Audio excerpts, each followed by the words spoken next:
C'est l'affaire dont tout le monde parle. Le 4 décembre dernier, à la sortie d'un hôtel de luxe à New York, un homme, Brian Thompson, PDG d'une des plus grandes compagnies d'assurance américaines, a été assassiné. Très vite, on a arrêté un suspect que tout accuse, Luigi Mangione, qui aurait fait de cet acte criminel un acte politique pour critiquer comment les compagnies d'assurance américaines laissent mourir des gens. Alors que les médias le considèrent comme un terroriste, un criminel pur, le peuple n'est pas vraiment de cet avis. Et on a vu sur internet beaucoup de gens le soutenir. Sur TikTok, il y avait même des edits de Luigi Mangione, comme s'il s'agissait d'un acteur de cinéma ou une star de la chanson. Certains le condamnent sans se poser de questions, car il ne faut pas tuer. Et de l'autre côté, des gens le soutiennent parce qu'ils trouvent son acte légitime. Et c'est ça qui nous intéresse aujourd'hui dans cette vidéo.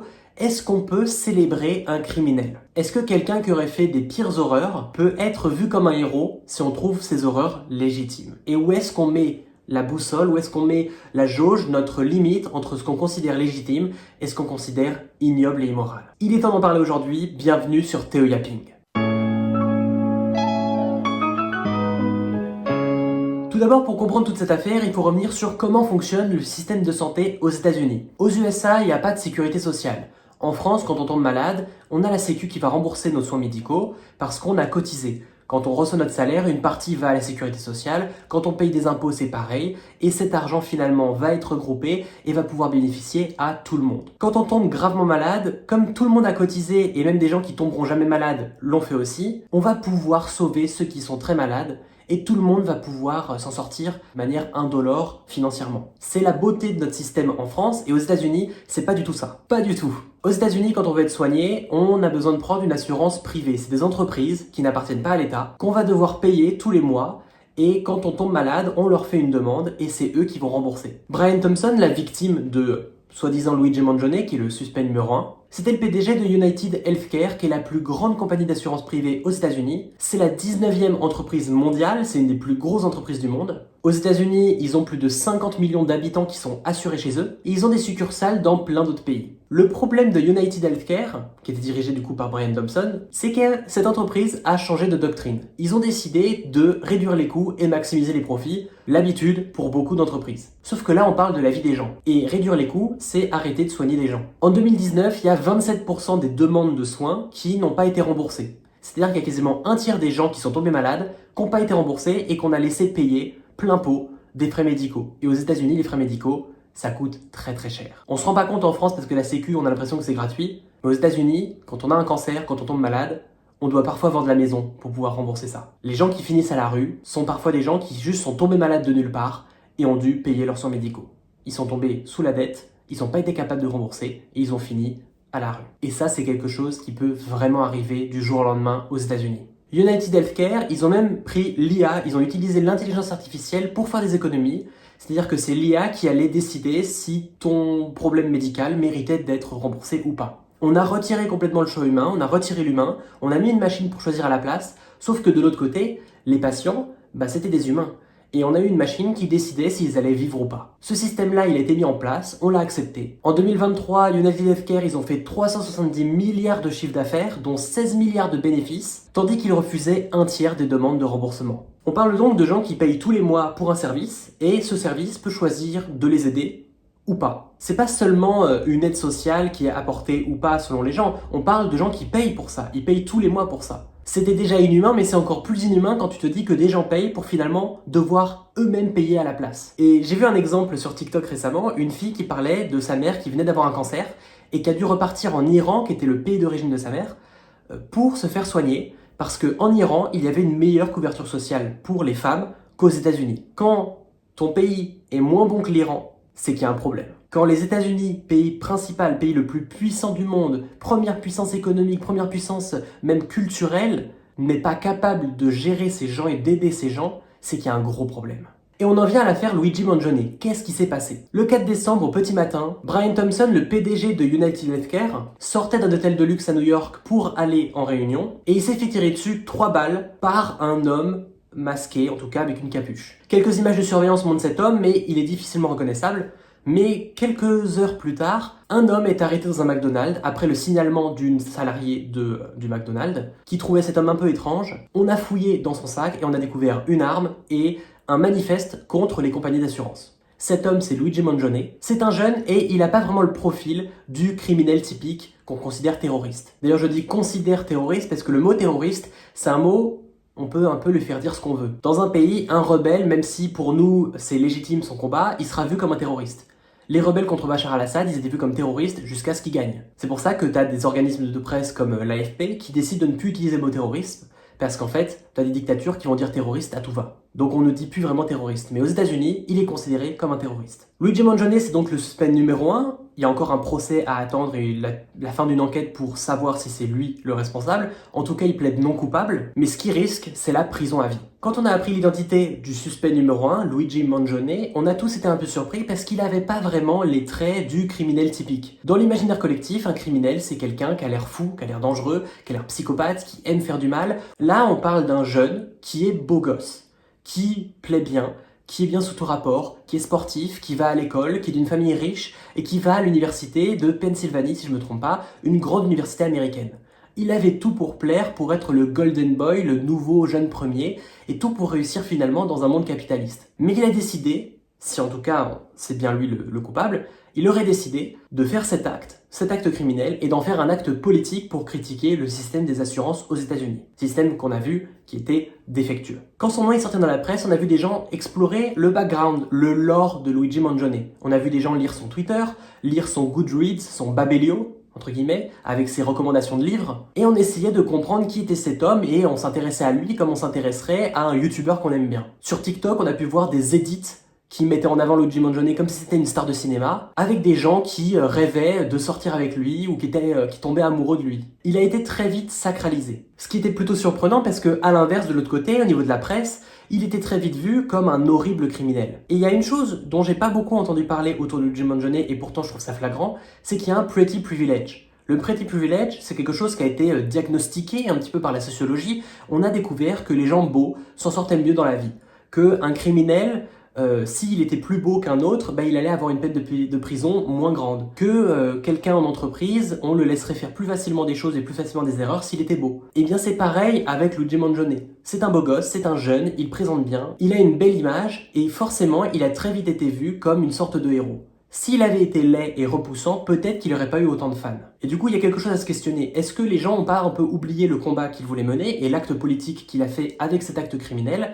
Est-ce que si on sacralise le messager, on oublie le message? Si on parle que de son physique et qu'on fait des edits TikTok, est-ce qu'on n'oublie pas finalement la vraie critique qu'il voulait mener contre les systèmes de santé américains? Il y a un risque, Et de l'autre côté, aux yeux des médias et de la presse traditionnelle qui condamnent Luigi Mangione, est-ce que les gens qui sont fans de lui ne passeraient pas pour juste des sortes de groupies un peu ridicules et viendraient ridiculiser son combat? En tout cas, ce que les edits TikTok sur Luigi Mangione nous apprend, c'est qu'on doit se poser cette question: est-ce qu'on a le droit de célébrer un criminel? Peut-on célébrer Luigi Mangione? Il y a quelques semaines, sur C'est à vous, sur France 5, Philippe Corbet, un journaliste spécialiste des États-Unis, était invité pour parler de cette affaire, et notamment de tous ces gens qui sont fans de Luigi Mangione et qui le sacralisent sur les réseaux sociaux. On avait Anne-Elisabeth Lemoine qui était assez scandalisée de voir un homme qui a tué quelqu'un être autant vénéré, et de l'autre côté, ce journaliste, Philippe Corbet, est venu apporter de la nuance. Il est venu parler de la mort de sa mère, qui est décédée parce qu'elle n'a pas été soignée aux États-Unis, parce qu'elle vivait aux États-Unis, et que ce système-là, finalement, l'a détruite. Et il venait amener, ce journaliste, un autre point de vue, le point de vue des victimes, le point de vue qu'on avait oublié, des victimes de ce système de santé américain qui a broyé des millions de vies. Et quand on comprend un peu plus ce point de vue-là, on peut expliquer l'acte de Luigi Mangione. Et cet acte-là, cet acte criminel, c'est un acte qui nous met face à nos contradictions. Évidemment que c'est terrible ce qu'il a fait. Enlever la vie à quelqu'un, détruire une famille, rendre des enfants orphelins et traumatiser peut-être à vie, c'est terrible. Mais sauf que notre sensation de se dire que c'est terrible, est-ce qu'on a eu cette sensation envers les victimes du système de santé américain? Est-ce que les gens qui sont morts de maladie parce qu'ils n'ont pas été soignés, parce que les décisions de ce PDG et de son entreprise ont laissé mourir des gens, est-ce qu'on a eu de la compassion pour ces gens-là? Pas vraiment, parce qu'on n'était pas au courant, parce qu'on n'en a pas parlé, parce qu'on ne les a pas vus, parce qu'ils ne se montraient pas, parce qu'ils n'avaient pas de domination et de pouvoir. Les gens qui n'ont pas de pouvoir, quand ils meurent, on ne les pleure pas. Et c'est ça qui est terrible. Et l'affaire Luigi Mangione, elle vient nous poser ces questions-là. Pour qui est-ce qu'on va donner nos larmes? Se sentir mal pour Brian Thompson parce qu'il est mort et qu'il a été tué, En fait, c'est malhonnête, parce qu'on ne s'est pas senti mal pour les autres. Et aujourd'hui, dans cette vidéo, et même avec cette affaire et avec plein d'autres, il faut être capable de se remettre en question moralement et se dire, est-ce que ma morale n'a pas été un peu mal placée? Est-ce que je me suis vraiment battu pour les bonnes causes? Et est-ce que je pleure pas des gens qui ne méritent pas d'être pleurés? Il y a une vidéo que j'ai vue sur TikTok récemment, un podcast américain d'un homme qui disait je trouve ça horrible, cet homme a été tué parce que les gens n'aimaient pas son produit. C'est quand même horrible de tuer un dirigeant d'entreprise, un PDG, parce qu'on n'aime pas le produit d'une entreprise. Mais en fait, c'était pas ça la question. Le produit ici, on parle de la vie des gens. On parle de gens qui sont morts, qui n'ont pas été soignés. C'est pas un produit. On parle pas d'un mec qui fabrique des gadgets. On parle d'un homme qui était dirigeant d'une entreprise qui a laissé mourir des gens. La légitimité, elle est questionnable ici. On a le droit de se dire est-ce que ce type-là, est-ce qu'on va le pleurer ou pas? Le système capitaliste nous a biaisés. On voit tout à travers des chiffres, des profits. On oublie que derrière tout ça, c'est des gens. Il y a des travailleurs qui sont exploités. Il y a des gens qui attendaient des soins, qui n'ont pas été soignés, qui n'ont pas été aidés, qui en sont morts parfois. Des familles entières qui ont été brisées, et ça on n'y pense pas. Parce qu'on ne voit que les chiffres, l'image, et le capitalisme nous a fait oublier qu'il y a des humains derrière tout ça. La grande question c'est, est-ce qu'il y a une légitimité à tuer? Est-ce que c'est possible? Est-ce que c'est acceptable que des gens soient mis à mort? Et ça, c'est une question philosophique très longue, très importante. Depuis des millénaires, on se pose cette question. D'un côté, on a les impératifs religieux. Dans la Bible, dans les 10 commandements, il y a « tu ne tueras point ». On ne tue pas, tout simplement. Et il n'y a pas de négociation.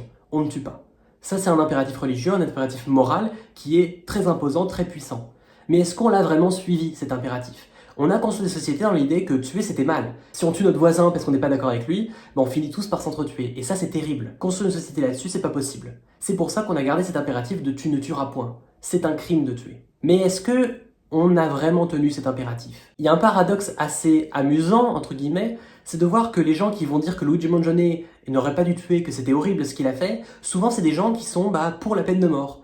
C'est des républicains américains qui vont être pour la peine de mort et être très durs, très stricts, mais qui vont être contre le fait de tuer un PDG. Est-ce que l'impératif, il est vraiment suivi? Le tu ne tueras point, il est là? Pas vraiment. Évidemment, c'est questionnable de célébrer Luigi Mangione.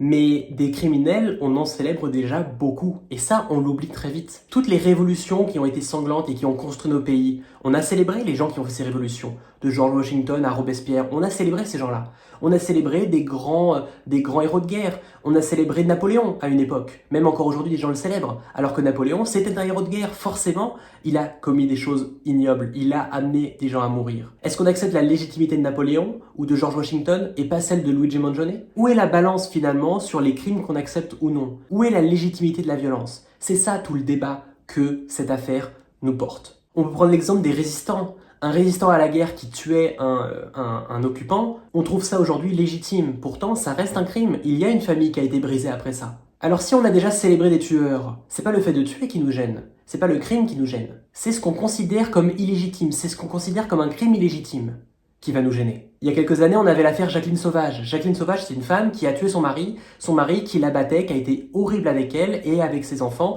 pendant 20 ou 30 ans. Au bout de toutes ces années, elle a tué son mari, elle a été condamnée, mais elle a été graciée par François Hollande. Et aux yeux du peuple, c'était une évidence de la gracier.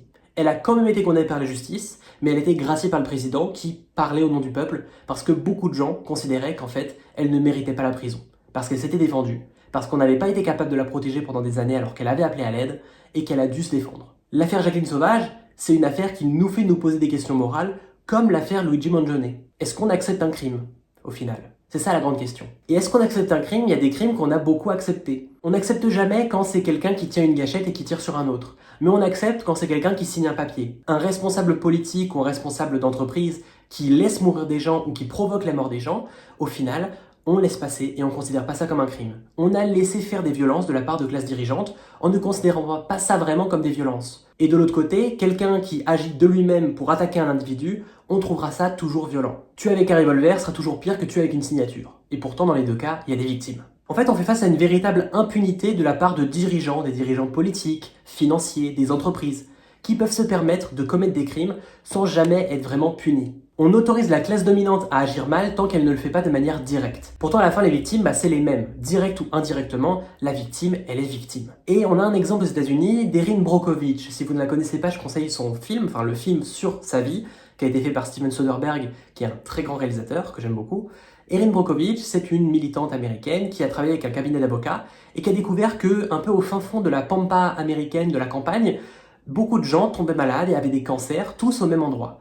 Et elle a découvert qu'il y avait une entreprise d'énergie fossile ou de gaz, je crois, qui avait pollué les terres là-bas et qui avait provoqué la maladie de milliers de gens. Cette entreprise, finalement, elle a été condamnée à payer plus de 300 millions de dollars, ce qui est la plus grosse amende jamais donnée pour une entreprise, là-bas, en tout cas à l'époque. Ça a été un raz-de-marée médiatique à cette époque-là parce que on a réussi à faire plier une énorme entreprise. Cette entreprise, elle est toujours là. Elle a été payée, elle a puni, mais elle est toujours là. Et les gens qui étaient responsables là-haut, qui prenaient les directions, qui laissaient faire tout ça, ils n'ont pas vraiment été punis, eux. L'entreprise a payé, mais les responsables, les humains qui étaient derrière, n'ont pas payé. Il y a cette impunité. Quand on veut faire payer une entreprise, finalement, ça peut prendre des années, des dizaines d'années. Parfois, tu finis par mourir avant que ça arrive. Et en fait, on se retrouve avec un système dans lequel une classe dirigeante a le droit de commettre les pires méfaits tant que c'est pas au nom d'un individu. Si c'est au nom d'une entreprise, ça passe. Parce qu'une affaire comme celle d'Erin Brockovich, c'est pas la seule. Aux États-Unis, on a un système de santé qui est complètement pourri. Les gens tombent malades, meurent, ne sont pas soignés. Quand ils peuvent se soigner, ils sont endettés, ils doivent payer des centaines de milliers de dollars pour être soignés de tout et n'importe quoi. Ils finissent par tomber dans la précarité. Et de l'autre côté, les dirigeants, notamment du côté de Trump, ont vraiment une peur de l'extrême gauche, du socialisme, d'aider. Ils ont peur de la charité, ils ont peur de devoir aider, ils ont peur des impôts. Et ils finissent par détruire encore plus ce système-là et précariser encore plus les gens. Et ça, c'est une technique de beaucoup d'États. L'idée est d'appauvrir le système public, c'est-à-dire que les services publics ont l'air défaillants, ils ont l'air de mal marcher, pour que finalement le peuple accepte que ce soit privatisé. Et on le voit aux États-Unis, quand tout est privatisé, ça va pas du tout. On a l'exemple en France de la SNCF. On s'est tous mis à penser un jour, j'en ai marre de la SNCF, il faut encore grève, et s'il y avait une autre entreprise qui gérait ça pour que je puisse prendre mon train quand j'en ai envie. Sauf que cette pensée-là, c'est une pensée qui est construite par ce système.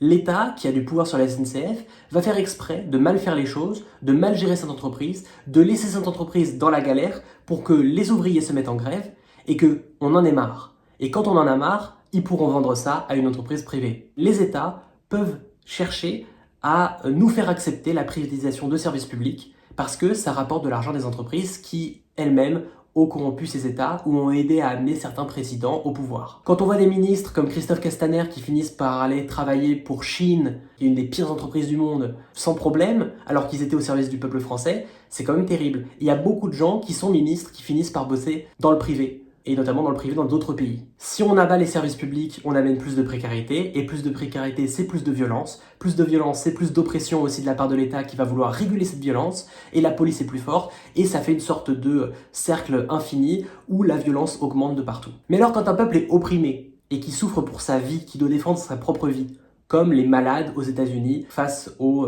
entreprises d'assurance, est-ce que ce peuple n'est pas légitime à se défendre et à user de la violence pour se défendre? Des actes politiques, il y en a eu plein, notamment contre des capitalistes. Il y a eu une attaque à la bombe à Wall Street en 1920. Il y a eu des attaques politiques aussi, on s'est habitué à une époque à des attaques politiques où des militants ont été assassinés. On peut penser à Martin Luther King, à Malcolm X, à des Black Panthers.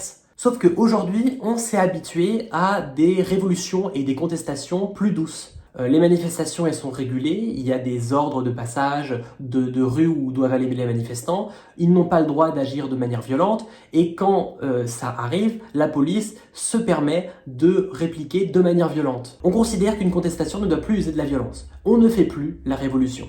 Donc on s'est habitué à ce que les contestataires et les personnes opprimées qui veulent faire valoir leurs droits n'usent plus de la violence, et quand elles usent de la violence, on les condamne tous. On s'est habitué à une version pacifiste de la contestation, et de l'autre côté, on a accepté de la violence de la part des classes dominantes, qui finalement passent pour quelque chose de normal. Quand je dis classe dominante, je pense aux entreprises, mais aussi à l'État, et on a accepté qu'il y ait des patrons qui ont tout pouvoir. On a accepté que des gens se retrouvent dans la précarité, des gens soient mal soignés. Aux États-Unis, on a accepté qu'une entreprise ait le droit de vie ou de mort sur des gens et sur des malades. On accepte aussi que la police puisse tirer et faire du mal à sa population, alors qu'à la base, elle est censée la protéger. On refuse une violence de la part de la classe opprimée, mais on va l'accepter chez la classe oppressante. Pourtant, dans pas mal de civilisations plutôt occidentales, on voit les choses un peu changer et on voit des révolutions, plus ou moins pacifistes, qui sont en train de se faire. On a l'exemple en Géorgie où le Premier ministre était en train de ralentir l'entrée de la Géorgie en Union européenne et la présidente s'est mise du côté du peuple pour faire des manifestations contre le gouvernement, pour pousser la Géorgie à rentrer dans l'Union européenne. En Corée du Sud, on a un autre exemple. Le président en place a voulu imposer la loi martiale, c'est-à-dire que c'est une loi qui permet à l'armée de prendre le pouvoir. Ça permet tout simplement de créer une dictature. Il n'y a plus de parlement, on ne fait plus de voter de loi, l'armée a tout pouvoir. Même le système judiciaire est différent parce que c'est la cour martiale, c'est l'armée qui juge, alors que c'est pas leur rôle à la base. Quand le président a voulu mettre ça en place, le peuple a tellement été contre, il a manifesté, que tous les députés ont voté contre ce président et ils sont en train de le destituer. Il a essayé de devenir dictateur, il n'a pas réussi. Parce que le peuple s'est soulevé et que les députés aussi se sont soulevés. Comme quoi les actions du peuple peuvent avoir des conséquences et peuvent sauver finalement un pays. Quand on voit ce qui se passe en Géorgie, en Corée du Sud et même à l'époque de Bachar al-Assad en Syrie, on peut pas venir dire que la violence est illégitime tout le temps et qu'il faut jamais être violent, qu'il faut toujours être pacifiste. Il y a un exemple très marquant, c'est une interview de François Bégodeau sur C'est à vous, face à Patrick Cohen, qui lui trouvait que la violence n'était pas légitime dans les manifestations et que les manifestants étaient trop violents, à jeter des pavés sur les flics, ou à faire ce genre de choses, ou à casser des vitrines, c'était pas bien. François Bégodeau, il est venu mettre Patrick Cohen un peu face à ses contradictions, en disant que la violence, ça le gênait pas quand ça se passait en Syrie, contre Bachar al-Assad. Et Patrick Cohen lui-même disait qu'il était de tout cœur avec les rebelles. Donc en fait, ce qui gênait Patrick Cohen, c'est pas la violence, c'est quelle classe sociale utilisait la violence? Quelle est la légitimité de cette violence? Venir dire que la violence c'est jamais une solution, en fait c'est malhonnête. Parce que c'est oublier que parfois ça peut l'être. Que parfois des classes opprimées subissent une violence et qu'elles ne peuvent pas s'en sortir si elles n'usent pas de la violence aussi. Quand je dis violence, c'est à plein d'échelles différentes. C'est pas forcément des crimes. Ça peut être de la désobéissance civile, ça peut être de casser des vitrines, ça peut être de bloquer des institutions ou de bloquer des accès. Il y a plein de choses qu'on peut considérer comme violentes. Personnellement, je pense qu'un État, une entreprise, n'est jamais légitime à user de la violence. Pourquoi? Parce que son pouvoir, son autorité dépend du peuple. Sans le peuple, sans les travailleurs, une entreprise ne fonctionne pas. Sans un peuple, un État ne fonctionne pas. On a voté ces gens-là, on travaille pour ces gens-là. Ils devraient suivre nos indications, suivre nos intérêts et pas ceux d'un petit groupe dirigeant. Une classe dominante n'est jamais légitime, un État n'est jamais légitime à user de la violence contre son peuple, mais ce peuple peut avoir la légitimité à user de la violence parce qu'il se défend. On se retrouve dans des situations quand même où on va voter pour des gens, on va payer pour des systèmes qui nous exploitent et nous écrasent et on se laisse faire. Aux États-Unis, c'est vraiment aller à l'extrême parce que on va payer pour des assurances privées et on va finalement ne pas être soigné. On va nous laisser mourir alors qu'on a de base payé et qu'on a cru à ces systèmes-là. De la même façon, moi je serai jamais pour la peine de mort. Peut-être que je ferai une vidéo sur la peine de mort parce que c'est vraiment un combat aussi où je serai jamais pour ça, parce que je considère que jamais un État ne devrait avoir le droit de vie ou de mort sur ses citoyens. Peu importe le citoyen. Un État n'a pas le droit d'avoir ce pouvoir-là. On ne peut pas laisser ce pouvoir-là à une classe dominante. Parce que si on le laisse à l'État, on le laisse à des dirigeants. On le laisse à des dirigeants économiques qui ont le droit de vie ou de mort sur des gens aussi. Parce que l'État n'est pas seul chef de lui-même. L'État est aussi en train de suivre des corruptions, en train d'être corrompu par d'autres, en train de suivre les demandes d'entreprises ou de partenaires privés. On ne peut pas laisser ces gens-là avoir le droit de vie ou de mort sur les autres. Et là, vous allez me dire, mais si on condamne la peine de mort, pourquoi on ne condamnerait pas Luigi Mangione? Eh bien, on peut voir chez Luigi Mangione une certaine forme d'acte de résistance. On parle de quelqu'un qui a voulu faire passer un message, qui a voulu condamner, à sa façon, une personne qui était responsable de la mort de milliers d'autres. Est-ce un acte de résistance? Est-ce un acte criminel? La barrière est très floue. Mais en tout cas, cette affaire, elle aura quand même réussi à faire parler un peu plus du système de santé américain, qui est complètement défaillant, et j'espère en tout cas que ce système va évoluer. Mais ce système n'évoluera que si le peuple a décidé de faire évoluer ça. Et si le peuple a décidé de faire des manifestations, d'agir, de bloquer ce système, de le faire changer, de pousser pour qu'il change, là peut-être que ça changera. C'est pas seulement les entreprises parce qu'elles ont peur des représailles qui le feront. Il faut que le peuple agisse lui-même pour bouger ça. Si on n'en parle plus, si on oublie cette affaire, si on oublie le vrai combat politique derrière cet acte, eh bien on laissera finalement ce système détruire encore des milliers de vies. La violence d'État n'est jamais légitime, mais la violence d'un peuple peut l'être. Et je pense qu'en fait, tout ce débat autour de Luigi Mangione, est-ce qu'il est coupable? Est-ce qu'il mérite d'être libéré? En fait, c'est pas ça le débat. C'est pas ça qu'on devrait se poser. On ne devrait pas se demander s'il est criminel ou non. Il a fait un acte meurtrier, criminel, quelqu'un est mort. Mais ce qu'on doit voir, nous, ce dont on doit parler, c'est ce qu'il y a derrière. C'est le système entier. Est-ce qu'on accepte encore que ce système permette de broyer des vies entières? Est-ce qu'on laisse faire des entreprises privées, des assurances privées, gérer nos soins de santé? Et en France, par exemple, est-ce qu'on va laisser des dirigeants détruire les services publics alors que ces services-là nous protège et protège nos vies. Est-ce qu'on va laisser des politiciens choisir à notre place si on mérite de vivre ou non? Il est temps d'arrêter de faire des débats sur des petits détails, sur des individus, de est-ce que Brian Thompson méritait de mourir, est-ce que Luigi Mangione mérite d'aller en prison? Il faut remettre le combat à l'échelle. Il faut poser une échelle morale sur les systèmes qui font fonctionner notre monde. Est-ce que c'est normal qu'on ait laissé des entreprises pousser des gens à la mort? Est-ce que c'est normal qu'on ait des dirigeants qui prennent le parti des entreprises et jamais du peuple? Est-ce que c'est normal qu'on ait ce système-là? Évidemment que non, c'est pas normal, et que oui, il faut le changer, mais alors comment? Eh bien c'est ça le débat qu'on doit avoir. Au lieu de se poser des questions de est-ce qu'on doit célébrer ou non, moi j'ai vu plein d'articles qui se posaient ces questions-là de est-ce que Luigi Mangione, les gens sont fous de le célébrer, est-ce qu'il mérite les edits TikTok? Mais en fait on s'en fout des edits TikTok, on s'en fout de Luigi Mangione, on s'en fout de cette histoire. Ce qui compte, c'est plus grand. Ce système-là, est-ce qu'on l'accepte ou pas? Il est temps de remettre une échelle morale sur les systèmes qui nous font fonctionner. Sur les classes dominantes, sur les entreprises, sur les systèmes de santé, les systèmes privés, sur les politiciens. Il est temps de remettre de la morale et de l'honneur, et il est temps de se dire est-ce que ces systèmes-là, on doit les garder ou pas? Comment faire en sorte que ces systèmes aillent dans notre sens, le sens du peuple et non le sens d'intérêts privés ou d'intérêts individuels, ceux d'un petit groupe de dominants. Pour conclure cette vidéo, si vous vous êtes senti mal en voyant des gens qui adoraient Luigi Mangione, si vous ne compreniez pas pourquoi il était célébré, posez-vous la question, est-ce que vous vous êtes senti mal face aux milliers de morts à cause des assurances américaines? Est-ce que vous vous êtes senti mal face à d'autres gens qui sont morts, qui ont souffert, mais dont on ne parlait pas vraiment, qui n'étaient pas vraiment connus, ou qui n'étaient pas vraiment mis en avant? Est-ce que vous vous sentez mal que quand c'est des riches qui ont mal? Ou est-ce que vous vous sentez mal pour tout le monde? Il est temps de se remettre en question là-dessus, de remettre en question notre morale. Pour qui pleure-t-on? Et il est temps finalement d'aller se poser des grandes questions sur notre système et sur comment il fonctionne. Est-ce que vous avez toujours condamné la violence en trouvant ça horrible? Ou est-ce que vous n'avez pas accepté des violences à différentes échelles? Le capitalisme nous a fait accepter plein de violences à plein d'échelles différentes, venant du salarié qui est poussé au burn-out parce qu'il se fait harceler dans son entreprise, jusqu'à l'ouvrier qui meurt à cause de pesticides ou de produits chimiques à son travail. Du malade qui n'est pas soigné à temps jusqu'à politicien qui pique dans la caisse, on a accepté des violences à plein d'échelles et on a considéré que c'était un petit peu comme ça que fonctionnait le monde. Est-ce que finalement, ce serait pas le temps de repenser ce système? Ce que Luigi Mangione en tout cas a apporté, c'est qu'il nous a fait poser ces questions-là sur notre système de santé à nous, celui des Américains, et sur comment un acte politique peut finalement nous faire changer le monde et peut-être avoir un impact. L'important de toute cette affaire Luigi Mangione, c'est de se poser des questions sur notre système et comment il fonctionne et comment l'améliorer.